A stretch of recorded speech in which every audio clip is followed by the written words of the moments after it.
معزز حاضرین مجلس، تحریک جوانان پاکستان کے ذمہ داران، عہدیداران، کارکنان اور پشاور کلب سے منسوب تمام صحافی برادری، السلام علیکم ورحمۃ اللہ وبرکاتہ۔ سب سے پہلے میں معذرت چاہوں گا تاخیر کے لیے، اور یہ تاخیر جو تھی یہ راولپنڈی کے اندر کیونکہ 26 نمبر کی طرف بہت زیادہ غیر معمولی رش تھا، جس کی بنیاد کے اوپر وقت لگ گیا، اور میں دل سے سمجھتا ہوں اس بات سے، کیونکہ میں وقت کا بہت پابند آدمی ہوں، تو امید ہے کہ آپ اس کو جلدی بچائیں گے۔ میں آپ سب کا شکر گزار ہوں، خاص طور پہ صوبائی صدر جناب اکرام الدین صاحب، اسی طریقے سے حمد عزیز ملک صاحب، اور میرے ساتھ بیٹھے ہوئے محمد جان صاحب، نائب خان صاحب، اور مختار الدین صاحب، شکیل شاہ صاحب، اور دیگر ذمہ داران، عہدیداران، خواتین و حضرات، السلام علیکم ورحمۃ اللہ وبرکاتہ۔ آج کا دن بہت اہمیت کا حامل ہے، کیونکہ آج تحریک جوانان پاکستان صوبہ خیبر پختونخوا ایک اظہار یکجہتی کا دن منا رہی ہے، پاک چین دوستی کے حوالے سے اور سی پیک کے حوالے سے۔ یقیناً یہ ایک مشکل مرحلہ ہے، اس کے اندر ہم نے دیکھا کہ کس طریقے سے سی پیک کو سیبوٹاج کیا گیا، نشانہ بنایا جا رہا ہے مستقل بنیادوں کے اوپر، اور ہماری ریاست ہر ممکن کوشش کر رہی ہے کہ وہ ان معاملات کے اوپر کنٹرول کرے۔ اس کے حوالے سے انہوں نے اسپیشل سیکیورٹی ڈویژن جو ہے اس کا بھی جو ہے وہ ایک انعقاد کیا ہے، جہاں آرمی کے جوان جو ہیں ان کو سیکیورٹی فراہم کر رہے ہیں اپنے چینی بھائیوں کو، اور اس انویسٹمنٹ کو سیکیور کرنا چاہتے ہیں جو بلینز آف ڈالرز کی شکل کے اندر پاکستان میں آنے کے لیے انتظار کر رہی ہے۔ یقیناً پاکستان کے دشمن یہ نہیں چاہتے کہ کسی صورت بھی پاکستان کے معاشی استحکام جو ہے اس کے اندر تقویت آئے، اس لیے ضرورت اس بات کی ہے کہ ہم یہ دیکھ رہے ہیں کہ سی پیک کو کس طریقے سے کبھی سندھ کے اندر، کبھی مختلف شہروں میں، ڈاسو میں، خیبر پختونخوا کے اندر، کشمیر کے اندر اور دیگر جگہوں کے اوپر باقاعدہ چن چن کے ٹارگٹ کیا جا رہا ہے۔ بلوچستان کے اندر بھی اس کا عمل جاری ہے، اور اب تو بات بڑی کھل کے سامنے آ گئی ہے کہ جب بھی پاکستان کے اندر کوئی بڑا ایونٹ ہونے والا ہوتا ہے،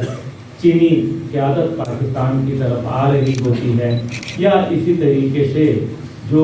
ہمارے ہاں سرمایہ کاری کے حوالے سے کوئی بڑے محفلوں کا انعقاد ہو رہا ہوتا ہے، سعودی وقت آ رہا ہوتا ہے، یا ایف سی او کا اجلاس ہے، اس حوالے سے پہلے ایک ایسا تاثر قائم کیا جاتا ہے جس سے یہ ثابت ہو جائے کہ خدا نخواستہ پاکستان میں امن و سلامتی جو ہے وہ اس قابل نہیں ہے کہ وہاں کوئی بھی انویسٹ کرے۔ چائنا کے ساتھ ہمارے تعلقات ہیں، ایک زمانے میں یہ کہا جاتا تھا کہ چینی دوستی جو ہے وہ شہر سے زیادہ میٹھی اور ہمالیہ سے زیادہ بلند اور سمندروں سے زیادہ گہری ہے،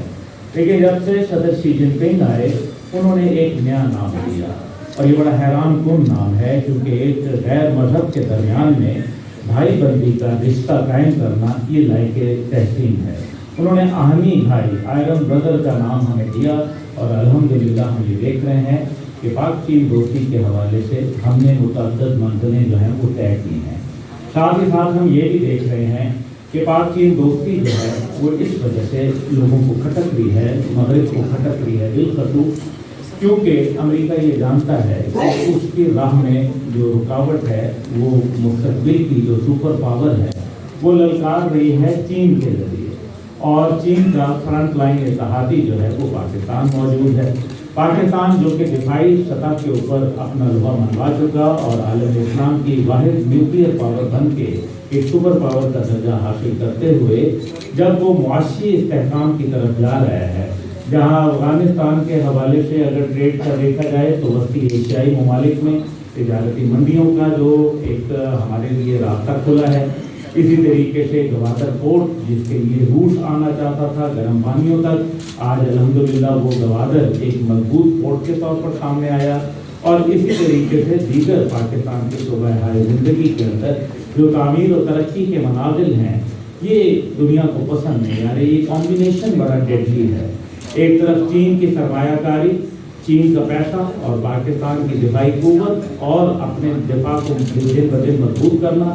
اس کے لیے انہوں نے ظاہر ہے پولیٹیکل ڈی اسٹیبلائزیشن کا جو رویہ ہے وہ بھی اپنایا ہے اور دہشت گردوں کو بھی باقاعدہ خود فراہم کرتے ہیں۔ اس کے متعدد جو باتیں ہیں وہ سامنے آ چکی ہیں اور ہم یہ دیکھ رہے ہیں کہ متعدد انداز کے اندر پوری دنیا کے اندر شور و غوغا ہے، بالخصوص بھارت کے اندر، چاہے وہ BLA ہو یا وہ TTP ہو، کہیں نہ کہیں بھارت کا فٹ پرنٹ نظر آتا ہے۔ اور ہمیں امریکی جو سابق ایک CIA کی آپریٹر تھی سارا ایڈم، انہوں نے ابھی حالیہ ایک 3 گھنٹے کا انٹرویو دیا جس کے اندر انہوں نے یہ کہا کہ وہ پشتونستان کو خدا نخواستہ بنانا چاہتے ہیں اور اس کے لیے انہوں نے امریکی CIA کے اندر ایک سیل بھی قائم کر دیا۔ اب حیران کن بات یہ ہے کہ اس کو بات کا نہ تردید واشنگٹن کی جانب سے آئی، نہ لینگلے کی جانب سے آئی جو کہ CIA کا ہیڈ کوارٹر ہے، اور نہ کسی اور امریکی فورم سے اس کی تردید آئی۔ یہ خطرناک عمل ہے۔ اس سے واضح نظر آ رہا ہے کہ بھارت اور امریکہ کا گٹھ جوڑ جو کہ اصل میں چین کی مخالفت میں ہے، لیکن وہ پاکستان کو کمزور کرنے کی سازشیں ہیں۔ بہرحال پاکستان اور چین جو ہیں وہ ایک دوسرے کے لیے لازم مجموع ہیں۔ یہاں کیونکہ کچھ نوجوان بیٹھے ہوئے ہیں ہمارے دوست، ان کے لیے میں یہ ضرور کہوں گا کہ یہ صرف چین نہیں ہے جس نے پاکستان کے حوالے سے بہت کردار ادا کیا، بلکہ ایک بڑے عرصے طویل عرصے تک پاکستان نے ایک بہت بڑا کردار ادا کیا۔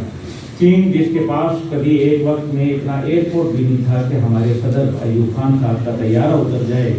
اور چین جہاں کے لوگ پڑھنے کے لیے، تعلیم حاصل کرنے کے لیے، اعلیٰ تعلیم کے لیے، ٹیکنالوجی کے حصول کے لیے وہ پاکستان آیا کرتے تھے، اور پاکستان انٹرنیشنل ایئر لائن جو تھی وہ چین کے اندر آپریٹ کرتی تھی، کیونکہ یہ وہ واحد انٹرنیشنل ایئر لائن تھی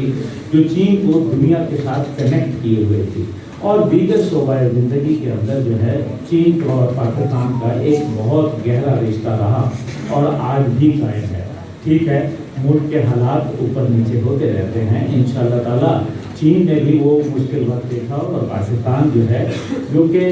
آلریڈی 1974 تک ایشین اکنامک ٹائگر تھا، آج اس کو کیوں مشکلات پیش آ رہی ہیں؟ اس کی وجوہات یہ ہیں کہ ہم نے تو وہ کامیابیاں جو دنیا میں کبھی کسی زمانے میں دیکھا کرتے تھے، ہم تو ایشین اکنامک ٹائگر بن کے ہم نے دنیا میں وہ کامیابی کے جھنڈے گاڑے ہوئے ہیں۔ ہم خلا میں تب گئے جب مغرب سو رہا تھا، اس لیے پاکستان مایوسیوں کی نہیں بلکہ کامیابیوں کی داستان ہے۔ اور یقیناً اب ہم جس راستے پر چل پڑے ہیں، میرے خیال میں سب سے زیادہ ضروری ہے پولیٹیکل استحکام۔ ہمیں آج یہ طے کرنا ہوگا کہ ہمیں کیا فیصلہ کرنا ہے۔ یقیناً احتجاج ہر سیاسی جماعت کا حق ہے، لیکن ایک ایسے وقت میں جب شنگھائی کوآپریشن آرگنائزیشن، شنگھائی تعاون تنظیم کا اجلاس پاکستان اسلام آباد میں منعقد ہو رہا ہے، جس سے ہمارے سفارتی تعلقات، ہمارے سیاسی وابستگیاں اور ساتھ ہی ساتھ معاشی استحکام کے راستے ہموار ہونے کو ہیں، ہم جو ہے وہ احتجاج کا راستہ اپنا کے اسلام آباد کے لی چوک کا رخ کر رہے ہیں۔ میرے خیال میں تحریک انصاف کو میں یہی مشورہ دوں گا کہ وہ اپنے فیصلے پر نظر ثانی کریں، کیونکہ یہ وقت جو ہے یہ اتحاد کا ہے، اور پاکستان کو اتحاد کے ساتھ دنیا کے سامنے یہ پیغام دینا ہے کہ ہم ایک متحد اور منظم قوم ہیں، اور جب معاملہ پاکستان کا ہو تو ہم میں کوئی تفریق نہیں ہے۔ تو میں یہ سمجھتا ہوں کہ ایسا کوئی بھی عمل جو ہے وہ اس سب تعمیر و ترقی کو سیبوتاژ کرنے کے مترادف ہے، اور ساتھ ہی ساتھ جس طریقے سے ہم دیکھ رہے ہیں کہ چینی جو ہمارے دوست تھے، جو ہمارے آہنی بھائی ہیں، ان کے اوپر قاتلانہ حملہ ہوا، جس کے نتیجے میں وہ بہت سارے زخمی بھی ہوئے اور کئی جو ہے وہ جاں بحق ہوئے۔ ہم ان سے تعزیت کا اظہار کرتے ہیں، ہم ان کے ساتھ شانہ بشانہ کھڑے ہیں۔ تحریک جوانان نے بلوچستان سے لے کے خیبر پختونخوا اور پنجاب سے لے کے جو ہے سندھ تک الحمدللہ، اور کشمیر تک جو ہے پاک چین دوستی کا جو پرچار تھا وہ ہم نے کیا، اور الحمدللہ گھر گھر یہ پیغام پہنچایا، اور الحمدللہ پاکستانی قوم کے اندر بھی چینی دوستی کے حوالے سے بہت مثبت رجحانات پائے جاتے ہیں۔